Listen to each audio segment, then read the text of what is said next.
Sveicināti, cienījamie Kinobloks LV skatītāji. Ir 22. janvārs, līdz to iesācies jauns gads, ar ko arī jūs visus apsveicu. Pasaulē tagad notiek Globusa pasniegšanas balvas ceremonija, tam sekos Oskara ceremonijas balvas pasniegšana. Bet kas notiek Latvijā?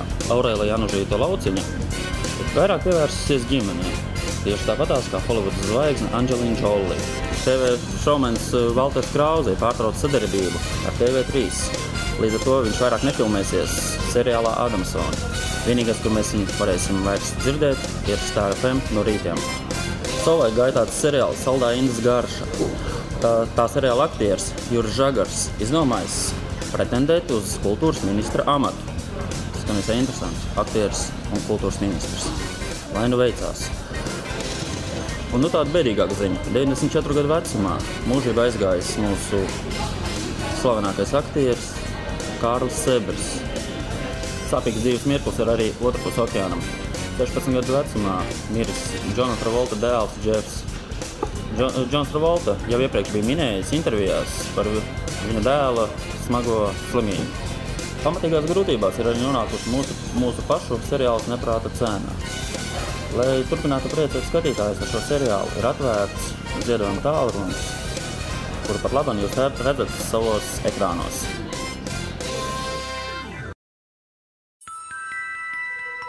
You never know what's coming for you.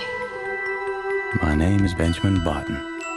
What in God's name? And I was born under unusual circumstances. Es piedzimu neparastos apstākļos.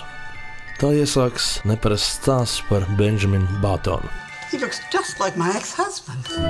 Kas adaptēts no 1920. gada Scotta Fitzgeralda stāsta par vīru, kurš piedzimis 80 gadu vecs un noveco atpakaļgaitā. Neparastie notikumi aizsākas Pirmā pasaules kara beigās Ņūorleānā un sniedzas līdz 21. gadsimtam. Tas ir stāsts par cilvēku, kurš tāpat kā mēs visi nespēja ietekmēt laika ritējumu, un viņa dzīve ir tikpat neparasta, cik tā var būt jebkuram no mums. Are you sick?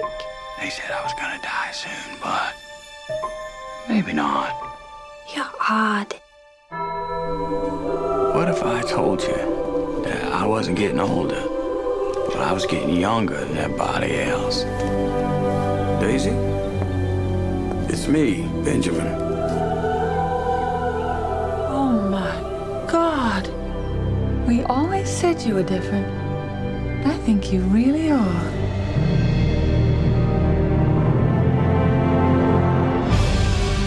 Everybody feels different about themselves, one way or another. We all going the same way. Just taking different roads to get there, that's all. I want to remember us just as we are now. You're on your own road, Benjamin.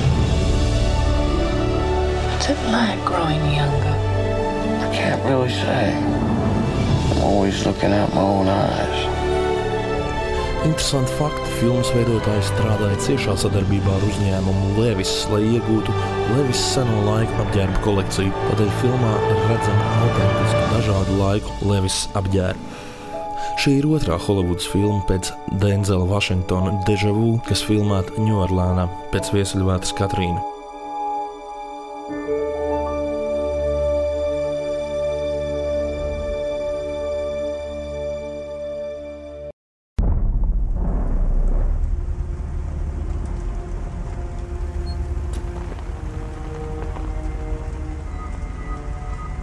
Losandželosā 1928. gads. Atgriezusies no darba Kristīna mājās neatrod vairs savu dēlu Volteru. Viņš ir pazudis. Tiek uzsākta meklēšana. Pēc vairākiem mēnešiem tiek atrasts kāds 9 gadus vecs zēns. Emocija pārņemta aviežu reportieru un fotokameras zipspuldžu apmulsināta. Kristīna pieņem zēnu, taču mātes sirds zina, ka tas nav viņas dēls Volters. He was not my son. Filmas pamatā ir patiesi notikumi. Is this Mrs. Christine Collins? Yes. I'm the pastor over at St. Paul's Presbyterian. I've made it my mission in life to bring to light all the things the LAPD wish none of us ever knew about. This police department does not tolerate dissent, and you are in a position to embarrass them, and they do not like it. I just want my son home. Why are you doing this, Mrs. Collins? You have stopped looking for my son. Why should we be looking for someone we've already found? The mayor wants this to go away. You can't do this. No. You are to convey the prisoner to the Los Angeles County General Hospital psychopathic ward. By signing this, you certify the police were right in sending you here for observation, and it absolves them of all responsibility. I won't sign that. Orderly! What the hell have you done with Christine Collins? I know my son is out there. I can still feel him. Interesanti fakti. Klints Īstvuds piekrīt režisēt filmu tajā pašā pēcpusdienā, kad bija izlasījis scenāriju. Filmas pirmizrāde Ņujorkā bija Angelīnas Džolijas pirmā publiskā parādīšanās sabiedrībā pēc viņu, Vivienas un Knoksa piedzimšanas.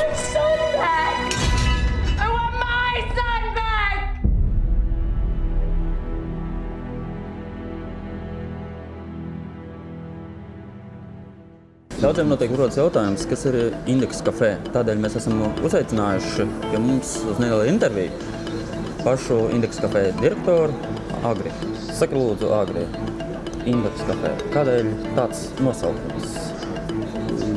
Diezgan ilgi domājām, kāpēc, kā izvēlēties un ko izvēlēties, kādu nosaukumu gribējās tā, lai viņš būtu viegli izrunājams, atpazīstams, var atcerēties un arī visās valodās var uzreiz būt tā kā viegli. Man liekas, ka tas tāds ir internacionāls vārds.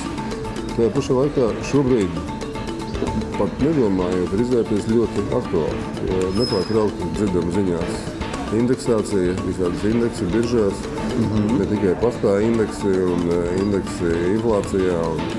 Tā kā indeksi šobrīd ir visur, arī Indeksa kafejnīcā. Indeksa kafē pavisam šis uzņēmums jau ir aptuveni 2 gadus. Kādu pusotru gadu mēs esam atvērti Brīvības bulvārī. Tas ir sakti, kur bija kādreiz, un tagad ir pasts pie Brīvības pieminiekta. Mums tur ir ceptuli, mēs cepjam maizi, mums kontori savu šefpavāri var izstrādājuši īpašās mūsu ēdienkartes ar salātiem, otriem ēdieniem, dažādiem sendvičiem. Mēs arī piegādājam ēdienus.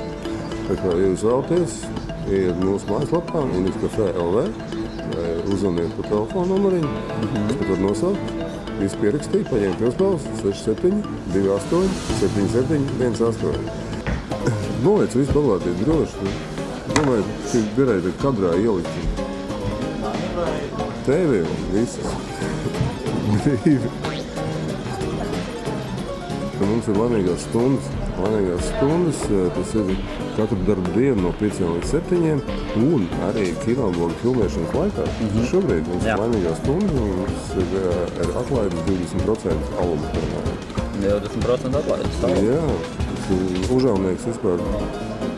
Tas jau daudz izsaka. Ļoti pieejams Užaunieks. Arī šobrīd vēl skatāmies Rīgas Dinamo spēli, un arī Rīgas Dinamo spēles laikos arī mums ir šīs atlaides. Varbūt kādu tēju? Jā. Mēs varam tēju piedāvājumā. Jā, nāciet droši šobrīd ar tēju. Brīnišķīgi tēju. Kafiju mēs pārējām.